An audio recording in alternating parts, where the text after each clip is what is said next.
선관위의 후보 등록 마감인 오늘 새누리당이 긴급 최고위원회의를 열고 아직까지 공천이 추인되지 못한 지역 6곳의 처리 방안을 논의했습니다. 6곳 가운데 3곳은 공천을 하고 또 나머지 3곳은 공천하지 않는 절충안을 취하면서 극단으로 치닫던 새누리당의 공천 갈등 사태는 일단 봉합 국면에 접어들었습니다. 국회 중계차 연결합니다. 강정규 기자. 네, 국회에 나와 있습니다. 예. 긴급 최고위원회가 조금 전에 끝났는데요. 그 결과를 자세히 전해주시죠. 네, 오늘 오전 11시 반에 시작된 긴급 최고위원회는 4시간 반 만에 끝났습니다. 결론부터 말씀드리면 공천 추인이 보류됐던 6곳 가운데 3곳은 공천을 하고 나머지 3곳은 공천을 하지 않기로 했습니다.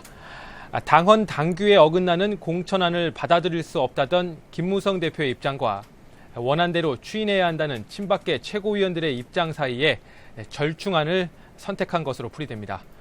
구체적으로 살펴보면 대구 달성의 추경호 전 국무조정실장과 대구 동구갑의 정종섭 전 행자부 장관, 대구 수성을의 이인선 후보가 공천을 받았습니다.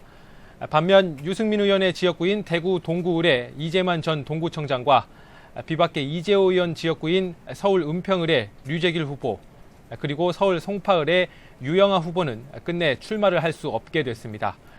황진아 사무총장은 회의를 마친 뒤 기자회견을 통해 공천 갈등을 봉합하고 당의 화합을 통해 총선 승리를 이뤄서 박근혜 정부의 안정적 국정 운영을 뒷받침하기 위한 결정이 이루어졌다고 평가했습니다. 그러면서 이로써 그간의 새누리당 내 공천 갈등은 모두 해소됐다고 덧붙였습니다. 자, 강정규 기자, 조금 전 결과에 따라서 6곳에 나선 후보들 간의 희비, 운명이 엇갈렸는데요. 향후 절차는 어떻게 진행이 되는 겁니까? 네, 일단 공천이 확정된 3곳의 후보들은 당인과 대표 직인이 모두 찍힌 공천장을 일단 팩스로 접수했습니다.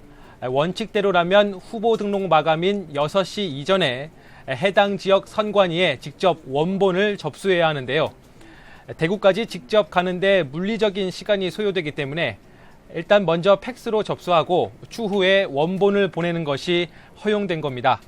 단 이 경우에도 선관위 직원들이 원본을 육안으로 확인해야 한다는 조건이 붙는데요. 팩스 전송이 국회의원회관에 있는 선관위 출장소에서 이루어졌기 때문에 육안 확인 과정은 자연스럽게 진행됐다고 선관위 측은 밝혔습니다. 이제 원본이 자정 전에 지역 선관위에 접수되면 새 후보는 이번 선거에 출마할 자격을 얻게 됩니다. 반면 나머지 후보들은 이번 선거에 출마 기회조차 놓치게 됐습니다. 대구 동구을의 이재만 후보의 경우 분노를 참지 못하며 억울함을 호소하고 있는 것으로 알려졌는데요. 이런 경우 법정 다툼을 통해 후보자 지위를 인정받는 방법밖에 남지 않았습니다.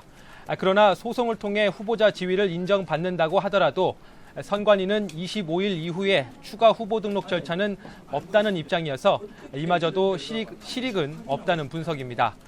한편 대구 동구을이 최종 무공천 지역이 되면서 무소속 유승민 의원의 당선이 유력시됐는데요. 현재까지 단독 후보 신청자이기 때문에 추가 후보 등록이 없을 경우 무투표 당선을 노릴 수 있다는 분석도 나왔습니다. 그러나 더민주에서 이 지역 공천을 받은 이승천 후보가 곧 후보 등록을 할 예정이어서 여야 간 승부를 내야 하는 상황이 펼쳐질 것으로 전망됩니다. 지금까지 국회에서 YTN 강정규입니다.